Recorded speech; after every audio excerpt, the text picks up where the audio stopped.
And a big thank you and shout out to Big Joe's Coffee. We have. Okay, try it again. It's energy drinks. Energy drinks. And a big shout out and thank you to Big Joe's Coffee for your energy drinks, your slimming coffee, and keep on trying. Okay. We're almost there. Big Joe's Coffee for the coffee and the energy drinks. Boy, they really kept us going. And a big shout out and thank you to Big Joe's Coffee for your energy drinks and coffee that really kept us going. Thank you, Joe. Right on. Woo! Cheers.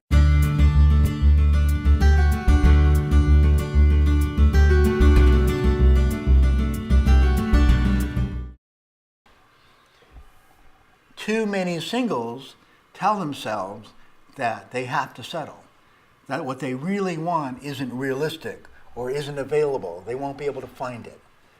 And they get themselves into trouble because of that. Because to the extent that you settle, you are never, does it ever go away?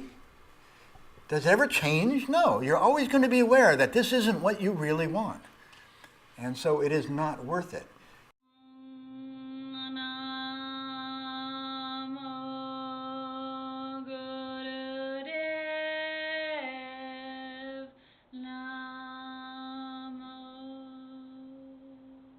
So, since I last saw you, I am just about finished my yoga teacher training. Actually, this weekend, in a few days from now, I will officially be certified.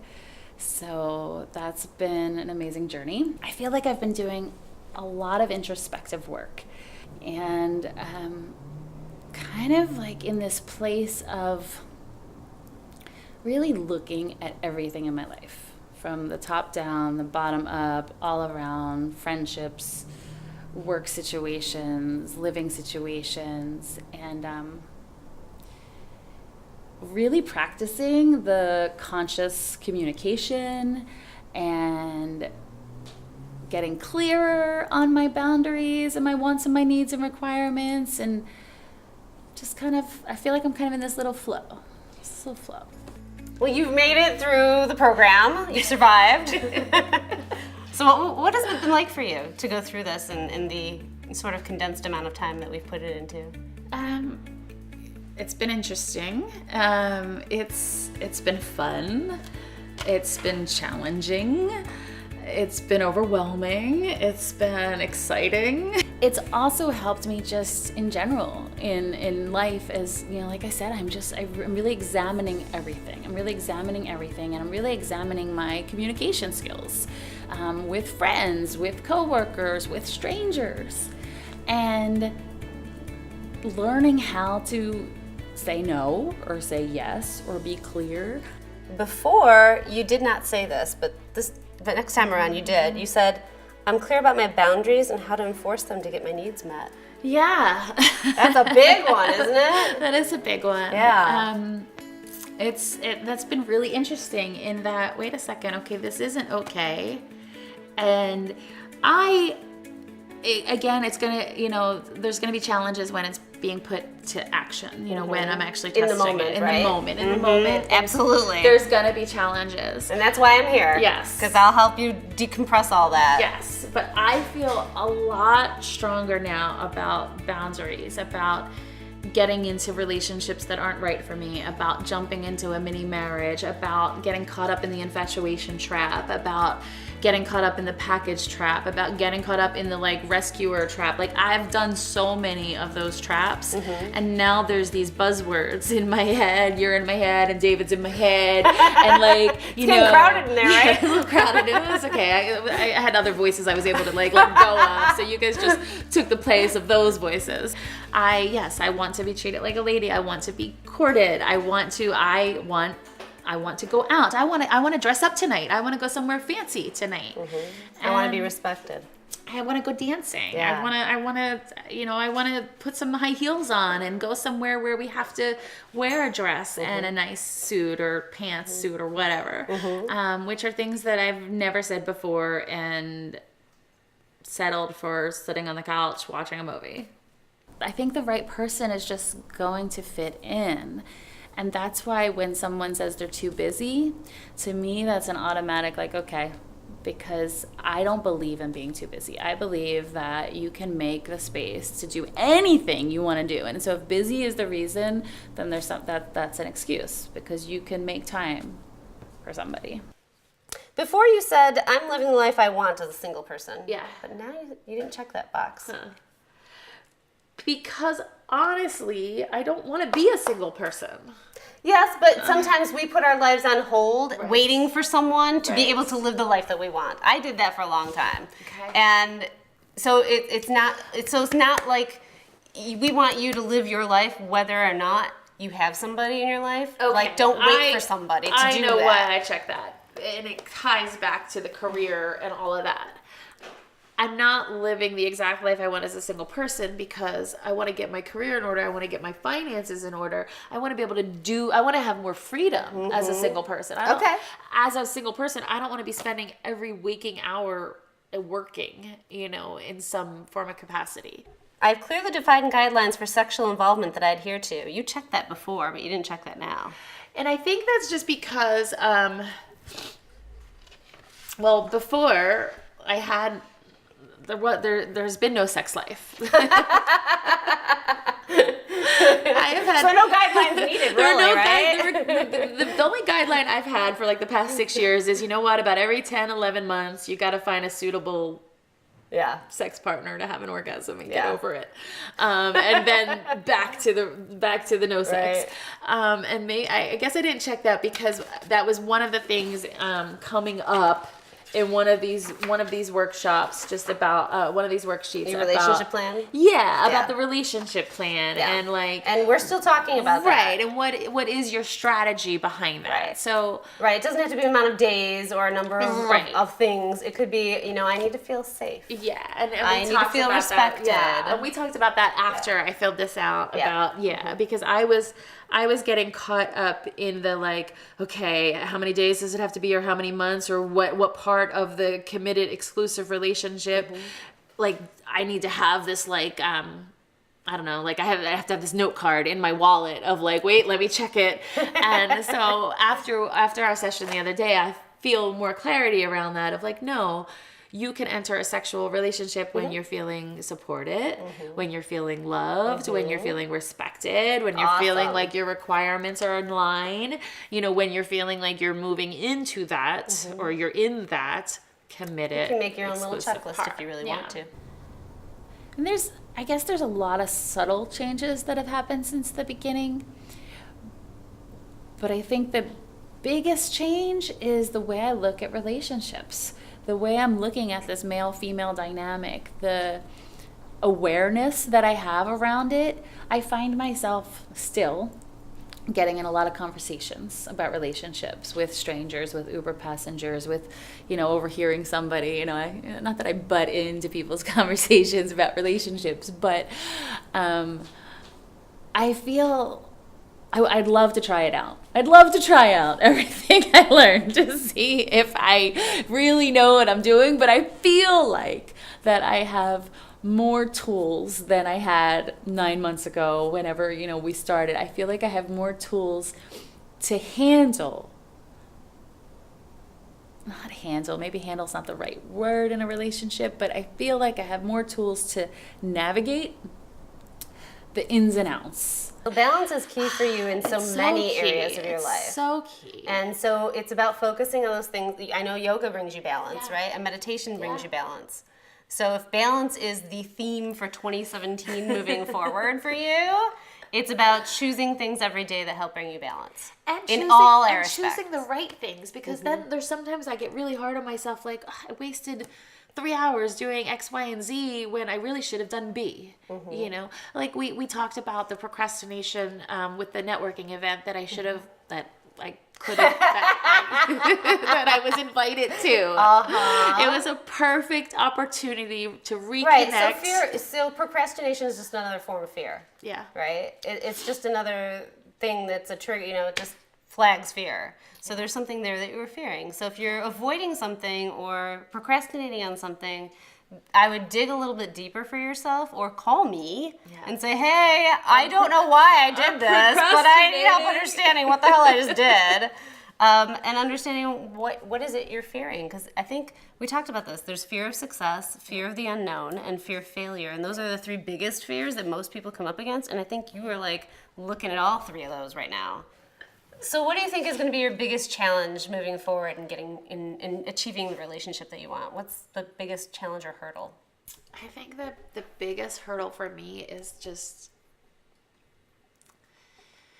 balancing all of the areas of my life that I'm happy with, all of the areas of my life that I'm not completely happy with, and just like you said, stepping forward into my greatness of who I am and letting that shine to attract the love of my life and the life that I love. Yeah!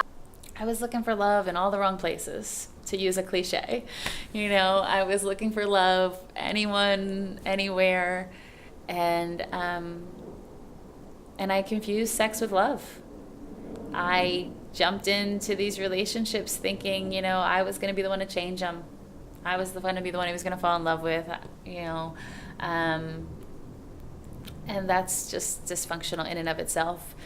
And after about 15, 20 years, basically from age 15 to 30-ish, 35, that was how I lived my relationships, very unconsciously. Absolutely, the process of radical dating has helped me get here, you know, of like this balance of knowing what I want, knowing how far I'm willing to go out of the box to get what I want, and knowing my no's and my yeses, my needs and my wants and my requirements. And it helps to have like a litmus test, you know. It helps to have that always in the back of my head, you know, like, oh, that's a requirement, so don't even go there. No matter how cute he is, this isn't gonna work. I'm not going to fall back on my old ways because you've already trained me not to do that. And sorry, Wendy, nothing. I really have no challenges. I have a question for you. I have none. I have a question. Oh, for am you. I going to have one now? It's very related. It's very related to the whole challenge, thing, which is, okay, let's say you meet the guy, and you're a couple, and you are excited, and you are happy, and then you hit a roadblock, a stuck point in this relationship. What would be the roadblock? What's the roadblock? It ends up having a problem. Okay, I understand, but what would be the roadblock? That's my question to you. That, you know, what are you most at risk of repeating or have happening in a relationship when you find that relationship? I was willing to give it a go when this whole process started. A little bit hesitant, mostly on the fear side, but other than that, I was pretty much in it. Hey Scott, here we are. Hey, how are you doing? Who would have known? This process has been really enlightening and a beautiful process to watch all your changes and growth since meeting you in the first session in September. So today we're here to go over your relationship readiness assessment, the first time that I met you, and where you are today. I was, what am I afraid of? I'm afraid of fear. Fear of failing, fear of, me being a fool of, being, fear of everything. Okay, I understand my past patterns of choosing partners. Yeah, I do. I know my patterns. I know the people I've chosen. And I know the people that I should choose. Has that changed a lot? Oh, yeah. Do you want to name one or two areas that has changed for you? I don't need somebody to, I don't need to help somebody to feel important. That's one thing that's really changed. That's big. That's huge. Yeah. Because it's usually I'm the one that's always trying to help somebody, no matter whether it's financially, emotionally, whatever. And I don't need to do that anymore. And I used to feel I need to. I might still do it, but it's my choice now. I'm conscious of doing it. Okay. Where before I felt like I needed to do it for them to like me. Sounds like you found the difference between being a supportive partner and a helping your supporting partner. Yes. Yeah. The requirements, needs, and wants, did it change how I dated? I'd say it did, because I made myself more present than I ever was before. And I gave myself more I guess you could say, initiative, more gumption, more I really wanted to jump into the pool, you know, head first. And it opened my eyes a lot, actually, I should say that. It opened my eyes to the point where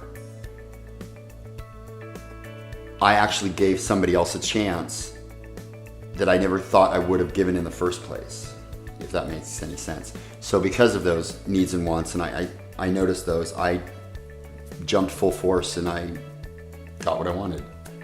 I ask for what I need and want and take responsibility for the outcome. Yeah. I take responsibility for everything that I do. Okay. I know the difference now. I have the, you know, requirements, wants, and needs, and I got them all jumbled up before this process ever happened. And I don't jumble them up anymore. I know exactly what my requirements are, what my wants are, and what my needs are, and the definitions of all three. Okay. So, and I you know, because I mixed them all up to where, you know, my wants were what I really needed, and it got all jumbled. So now I have everything straightforward and to the point. Slaps me in the face. There was chemistry when we first met. Yeah, and then some. On my part. On his part, I was never sure. So that's why we ended up becoming friends, because I didn't know that we, you know. So, but when it was brought to my attention that, you know, he liked me that way, then I was like, okay. And then my attraction became even stronger than it was before. I've sought forgiveness from people I may have hurt. Okay. I've given the forgiveness, and I've become more aware of everything, and I think which has helped me with my dating. Yes, So, because it's clearing up any blockage you have to receive and give love. Yeah. And that's why forgiveness is such an important piece. It is actually. You know? 'Cause, I was holding everything against everything. Yeah, there's something, you know, we talked about negative assumptions. There's a, you know, assuming sometimes that aren't true, but we think they're true. So clearing the air as you have with your stepmother and in the future with your mom will be a beautiful thing. Mm-hmm. And that just releases all that pent up negative energy and you're just clear. Yeah, it is. And Yeah. I finally realized that when I was dating, if I was loving let's say I was loving somebody, I was loving from here, not from here.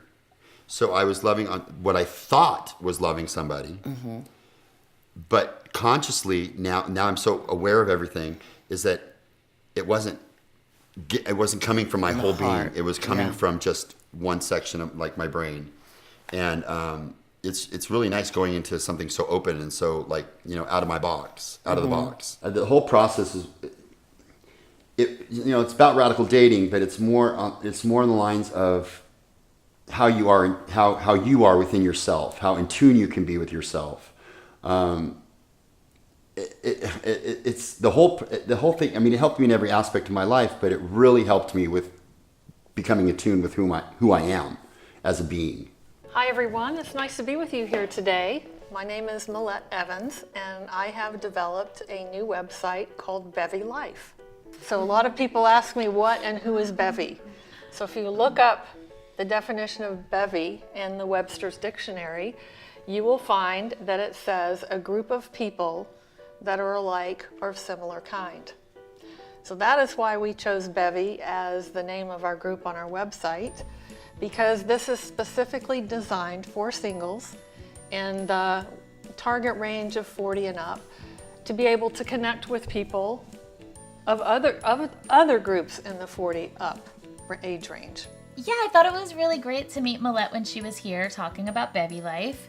And it's an interesting concept, right? Because if you go to a singles event, a lot of times you find yourself kind of just standing around looking at each other or trying to think of something to say. And if I go to some sort of meetup kind of activity sort of event, it's not necessarily guaranteed that everyone there is single. So with Bevy Life, you've kind of got a commonality, a hobby or an activity or something that you both enjoy already. Maybe I'll think about creating a group, but right now I just kind of want to test the waters and see what kind of groups are happening already in LA. What do you think would be your biggest challenge going forward? Moving to the next level, just because it's new ground. Let me ask you one other question about your dating plan.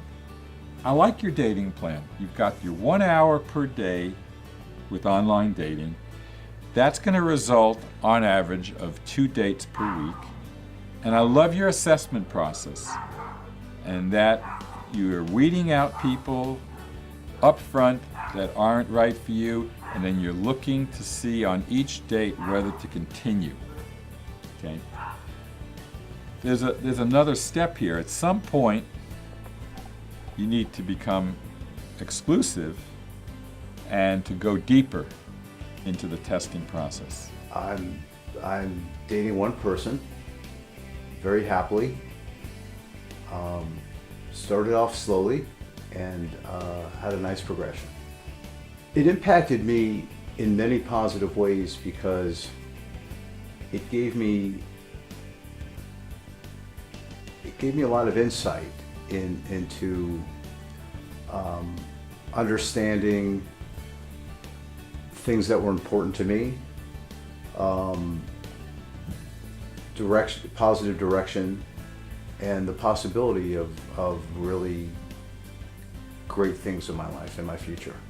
So we were talking about measurable steps, and what I was hearing you saying is there's a lot of variables. So tell me about those. With the screening process, where it starts for me, everything obviously takes time, and I do take it very seriously because I don't want to spend time pursuing something. So I will reread things and relook at things a few times before I put an effort forth in communicating with somebody. And what I found is even when I do send an email out, I may not get a response. And a couple months ago, I would have said, "Oh, the hell with it. She, that's just stupid. Why wouldn't she respond back?" But I'll relook at it again and see if I want to reach out again.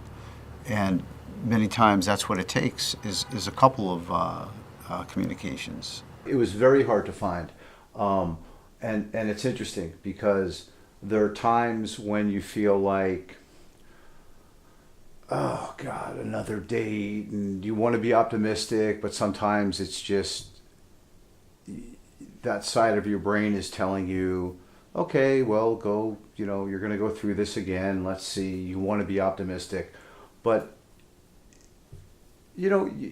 I want to be hopeful, but I went through it a bunch of times, and I don't mean unsuccessfully, but I also knew certain things didn't feel perfect, and I'm grateful because going through the things helped me understand I don't want to settle. I just want you to keep one distinction in mind here, and that is the difference between exclusive and committed. Sure.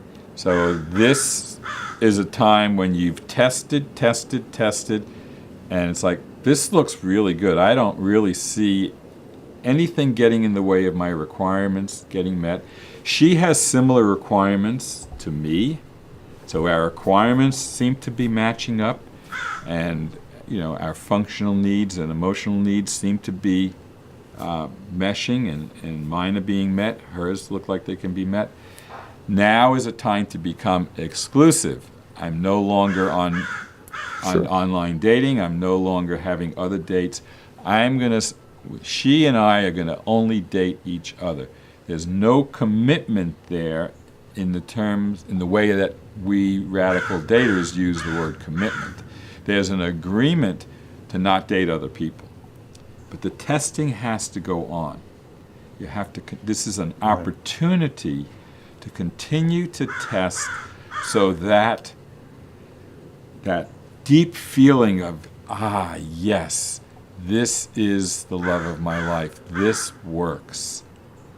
You can also, at that point, get to a feeling that I'm being told the truth. I think most of us do settle because we get complacent, we're comfortable with the situation, and I think, I'll speak for myself, I think that I've been in a situation where it's just been okay, and that was fine, and this got me to the point where I realize I don't want to have just okay, I want exceptional. There's some challenges there, there's some questions, there's a little bit of uncomfortableness, but by and large, you're out there dating and you're meeting women and you're sticking to your plan, you're using the plan, you're using your requirements, your functional and emotional needs, you're testing, you're being authentic, and so everything is moving in the right direction. You know, the prize, if you will, is your happiness to find that great person to be with. And look, this is still early on in the scope of things, but I've found someone who I'm incredibly happy that I found. So I would say the thing that I'm most at risk of doing is to get fed up and redirect my attention to what I know I'm good at, which is grow my business or write a book or do a workshop or launch a project. And that's the big thing I can see. Wow, I haven't cried about this in a couple of days. On Easter, I needed to help my little kitty cat go into his next life, and in some ways it was really hard because obviously he was a very well-loved kitty cat. But in some ways it was really easy. He told me he was in pain and it wasn't going to get better, despite my pulling out all the stops with kitty acupuncture, kitty chiropractic care, like you name it, he got it. He told me that it helped, but it wasn't going to be better, and he couldn't be a cat. So the house is really different. The one area on this that showed the biggest change, that needed the biggest change for you, was the relationship plan. Yeah. And so you just mentioned that you're now screening, scouting, sorting, screening. I don't know if we've gotten to screening yet, but that you're feeling more comfortable with that? I am from the standpoint of within messaging and within phone calls. And so Right. then it's just a matter of how does that play out when it's a face-to-face interaction as opposed to messages and phone calls. What's great about using requirements, needs, and wants is that it helps you see what questions you need to ask. And because a requirement, I remember David saying the requirements are like the ingredients in a cake. If any one ingredient is missing, you get something other than cake. But if all the ingredients are there, then you can adjust the size of the pan, you can adjust the temperature you cook it at, and you're still going to end up with cake. And so what is interesting in moving from kind of, so you find somebody online or they reach out to you and you're assessing requirements, needs, and wants, a lot of what people put in their profile is not like either you have the person who's got their list of deal breakers and which is really interesting. Like I've discounted men who go into all this like no liars, no cheaters, no this, no fakes, no that, and I'm like, that to me, packaging yourself that way leads me to believe that you haven't worked on some stuff. I mean, part of it is the desire to be pursued by the right man, juxtaposed with being pursued by seemingly not the right man all over my online profile. And if it was actually somebody I was interested in, like wanting him to take the lead, even though I know, especially from all my study of men and women and masculine and feminine, like men want to win. And so if I gave an indication of like, if you called me, I'd say, if you asked me out, I'd say yes. Yeah. like something like that. If you asked me out, I'd say yes, or I would welcome an opportunity to spend time together again. You know, like I feel like I could say that. I didn't I really freak out enjoyed when I our said conversation. That. That whole, if you're interested and available, and you use your own words to that, it would be nice to do this again. So throughout the process, I have been dating. I've been engaged on different sites. I've swapped out sites. I've paid for different sites. I've like used, different, like my friends like, oh, if you go online, you can get this special deal. And I was like, okay, I'm going to do that. And, played around a lot with, thankfully what I was able to do with David and Samari. And so I was mostly like cutting and pasting over, which was super great when I was opening a new profile. I was like, I already got the pictures, just cut and paste them over and then figure out how it fits into the way that profile is set up. A lot of dates I turned down when the messaging became clear that like either after a phone call or something, I was like, no, this is not. I just keep hearing David's voice in my head. Are you ready to require? And I was like, this does not, this falls under the category of what before radical dating Wendy would have done, which was I put it under the umbrella of, I can work with this. And what's so great about what I've learned is, I'm not disrupting my life for something I can work with.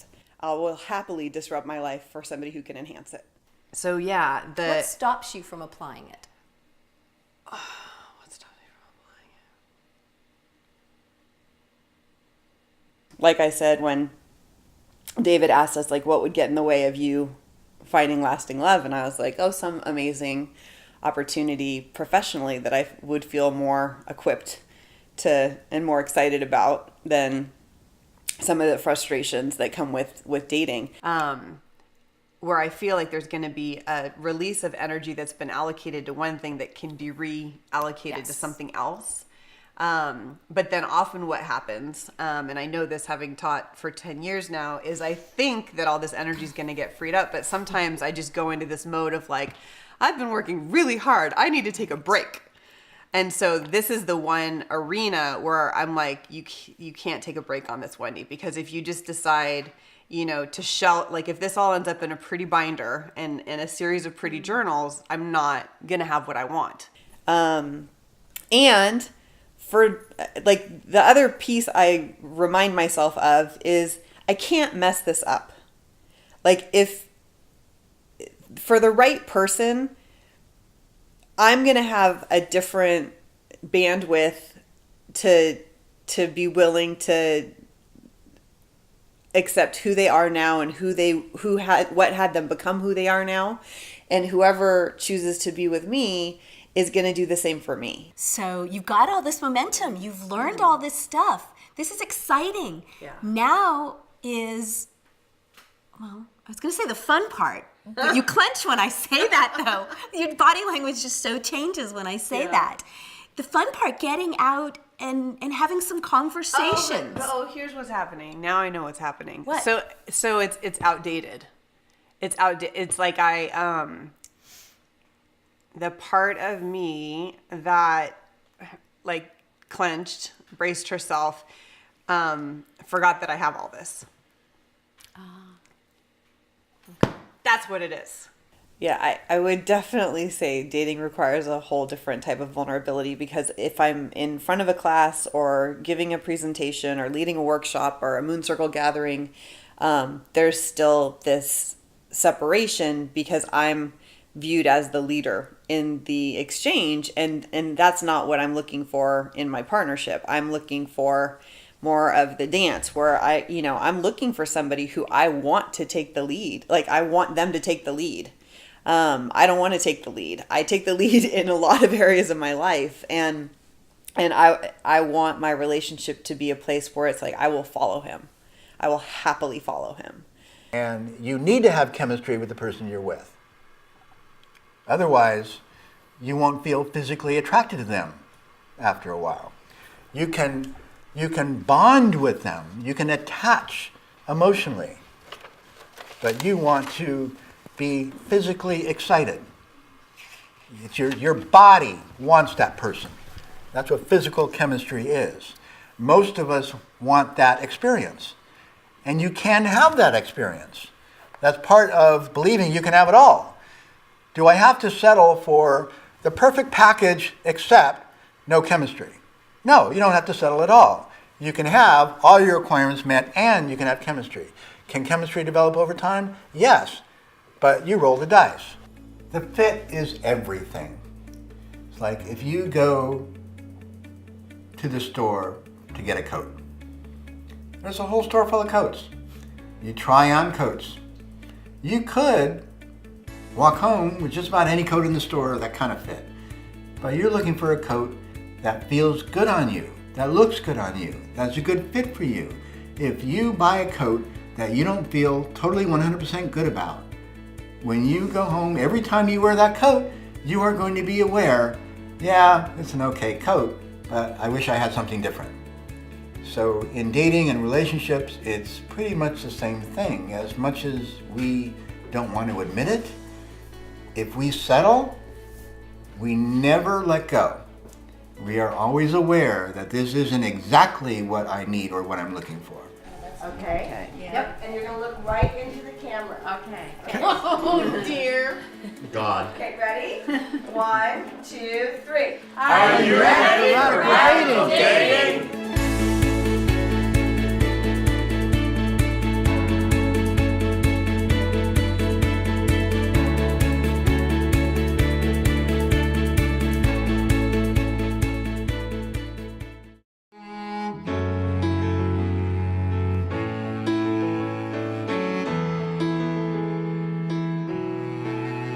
She hides well with makeup.